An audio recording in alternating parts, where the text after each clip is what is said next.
Assalamualaikum warahmatullahi wabarakatuh. Di sini saya Ahmad Zainul Umam Nur, absen 3 dari kelas 12I. Pada video kali ini saya akan menjelaskan materi yaitu mengenai perbedaan respirasi aerob dan anaerob. Nah, tidak hanya perbedaan respirasi aerob dan anaerob yang saya akan jelaskan. Di sini saya akan menjelaskan juga yaitu bagaimana kerja enzim. Sebelum saya menjelaskan mengenai perbedaan dari dua respirasi tersebut, langkah baiknya saya menjelaskan terlebih dahulu apa itu respirasi aerob dan anaerobnya.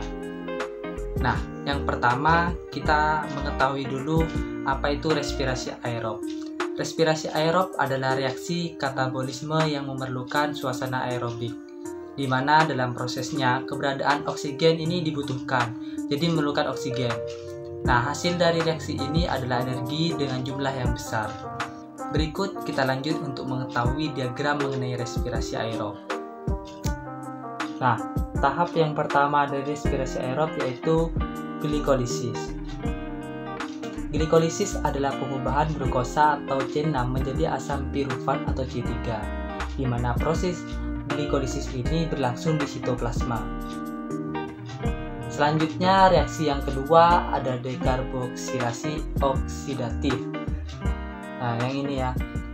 Nah, dekarboksilasi oksidatif adalah pengubahan asam pirufat atau C3 menjadi 2 asetil CoA, 2 NADH, dan 2 CO2. Nah, di mana proses dari dekarboksilasi oksidatif ini berlangsung di mitokondria. Selanjutnya tahap yang ketiga yaitu tahap siklus Krebs.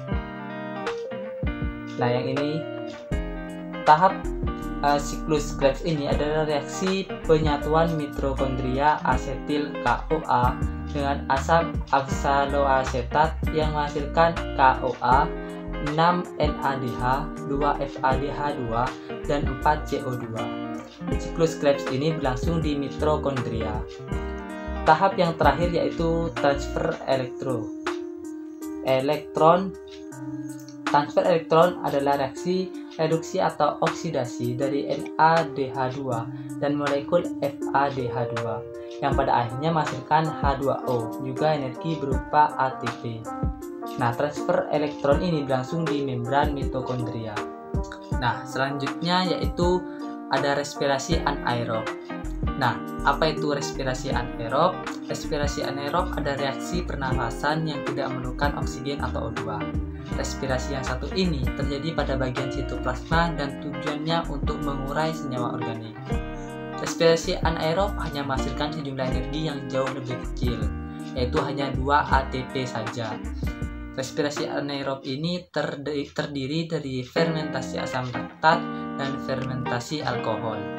Jadi kesimpulan dari perbedaan kedua respirasi aerob dan anaerob yaitu yang pertama respirasi aerob. Nah, respirasi aerob ini memerlukan oksigen. Prosesnya terjadi dalam matriks mitokondria.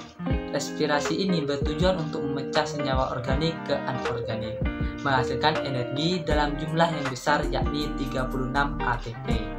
Nah, sedangkan untuk respirasi anaerob tidak memerlukan kehadiran oksigen dalam prosesnya, berlangsung di dalam sitoplasma.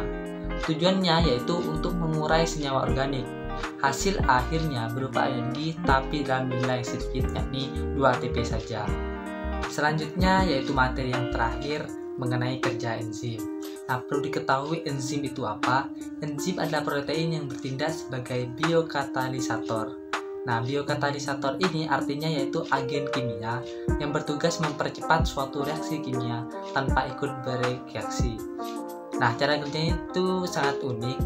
Nah, mereka hanya berkaitan dengan molekul spesifik, di mana artinya ini kalau bukan pasangannya tidak mau. Molekul spesifik ini dinamakan substrat atau reaktan. Pengikatan tersebut terjadi di daerah sisi aktif enzim. Saat substrat spesifik memasuki sisi aktif, enzim akan berubah bentuknya sehingga sisi aktif dapat cocok dengan substrat tersebut. Lalu substrat tersebut akan diikat dengan ikatan yang lemah seperti yaitu ikatan hidrogen. Poin pentingnya cara kerja enzim ini yaitu dengan menurunkan energi aktivasi pada sebuah reaksi Kemudian substrat tersebut akan dikonversi menjadi produk.